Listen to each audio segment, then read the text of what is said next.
Good morning, students. So today we are going to start kinetics of protein drug binding. That means how which type of order of reaction it follows when the drug will bind with protein. So this kinetic of protein drug binding, it is a we can tell generally it follows Michaelis-Menten equation. But still here let us try to find out what is the kinetics of protein drug binding. So here we can write protein and drug that is combined to get a complex of protein and drug. So individual entity when it will react with each other, it will get into protein drug complex, and it is a reversible reaction.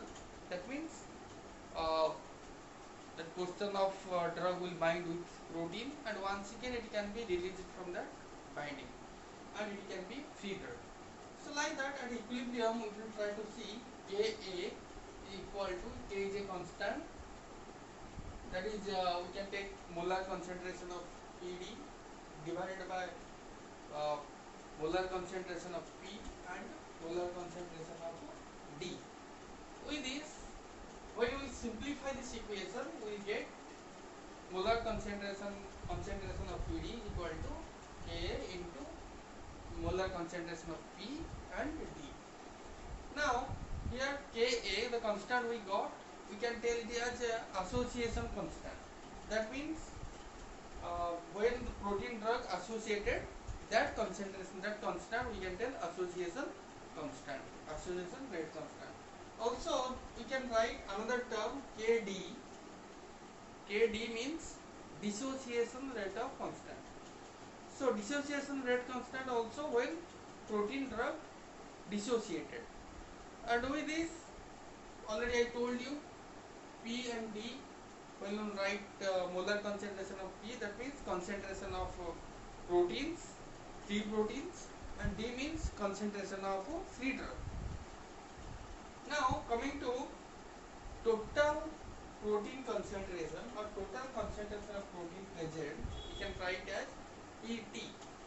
PT is equal to, we can write PD plus P. PD means number of proteins binded with the complex, concentration of complex, that is protein drug, and free protein concentration. So R means number of moles of drug bound to the total moles of protein.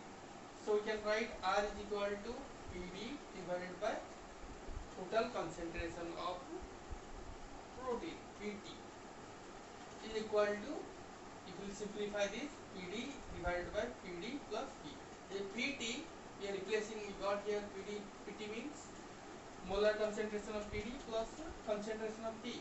So we can write here, we can substitute that PT top into PD plus P.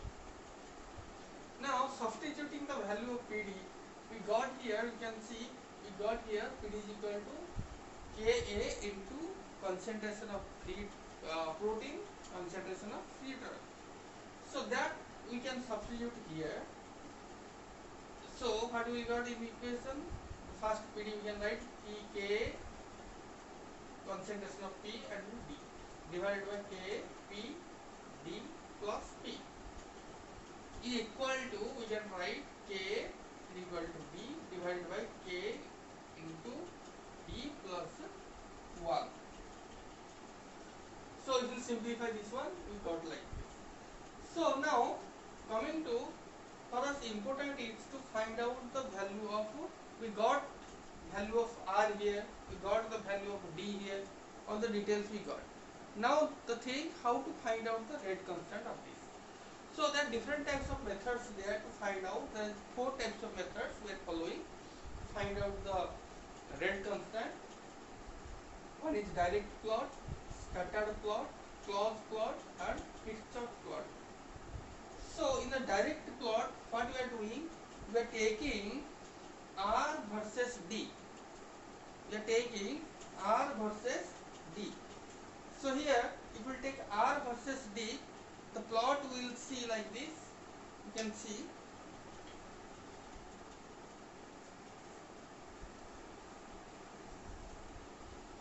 We can see a plot like this. It will take R versus D.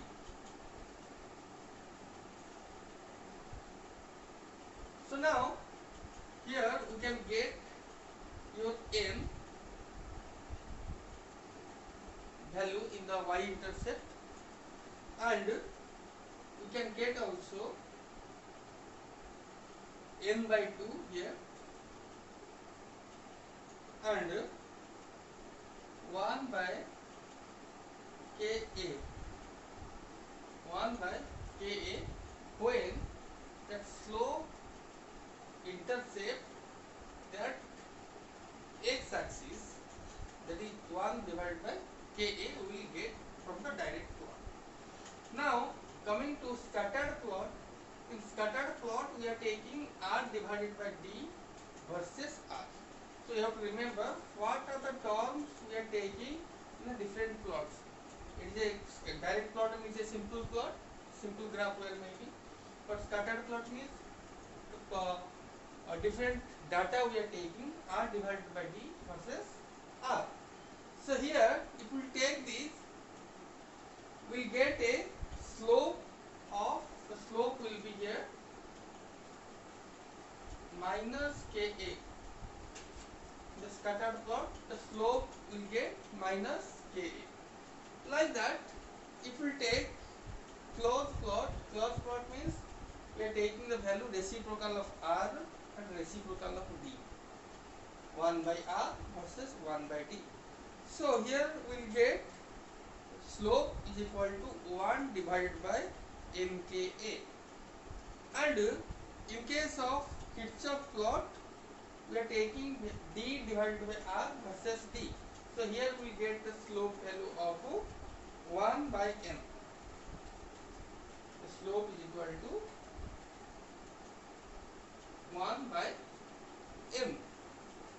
So these are the kinetics, how to find out the rate constant, how to find different rates, and which order is following, so that we can know easily the concentration of free drug and concentration of protein. Now coming to, these are the all kinetics of drug binding. Let us go for the significance of protein drug binding. So there are so many significance there of the protein binding. We can write its maybe absorption, it may be distribution.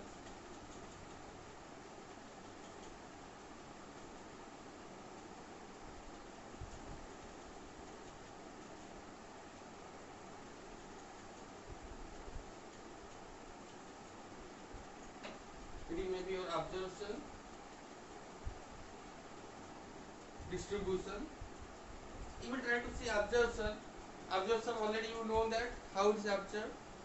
So it depends upon concentration between site of absorption and concentration in plasma drug concentration. So as per the Fick's law, the process will continue until the equilibrium is attained. But in the blood continuously the drug is circulating, so their concentration will be always less from the site of administration. So that's why the sync condition is not maintained, and sometimes if drug is bind with a protein, the concentration of drug in blood will move, because the free drug concentration will be less. So that's why this will help sometimes to prevent sync condition. This protein binding will help to prevent sync condition. And second one, systemic solubility.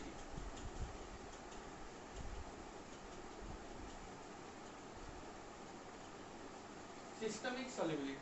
So in the systemic solubility, what you will see, generally if we will take water insoluble drugs and different types of endogenous macromolecules like heparins, steroids, oil soluble vitamins. So these are all lipophilic substances, and these are having affinity towards lipids. So there is a particular protein present in our body that is called as lipoproteins. So these lipoproteins will bind with this, we can tell, these hydrophobic drugs, and it will act as a carrier. It will act as a carrier, As I told you, it's a reversible reaction. Drug will bind with the protein, and also when it is required, it will make it free. So that's why systemic solubility also good if protein binding of drugs will occur.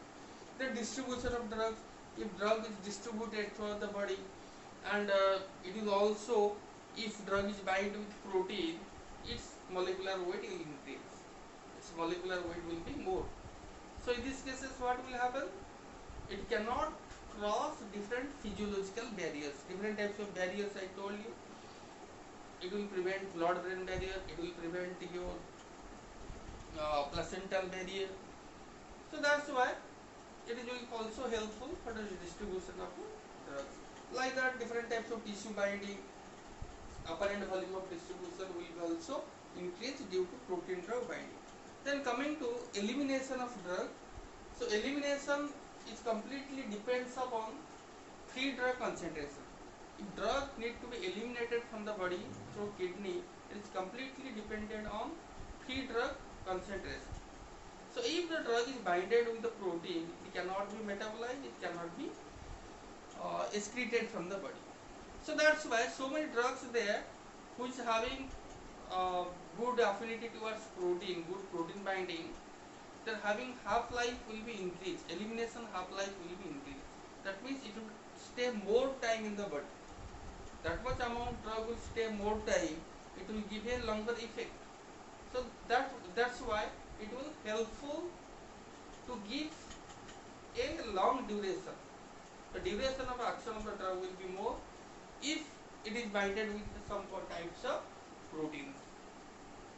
So like that, it will also helpful for the diagnosis. It is also helpful for the displacement interaction. Also, sometimes we are by using proteins, we are targeting different drugs to different organs. So there is a different type of therapy, drug delivery system, which are particularly based on this protein binding. So that's why sometimes it will helpful for the protein binding of drugs, and it is having a good significance in different aspects.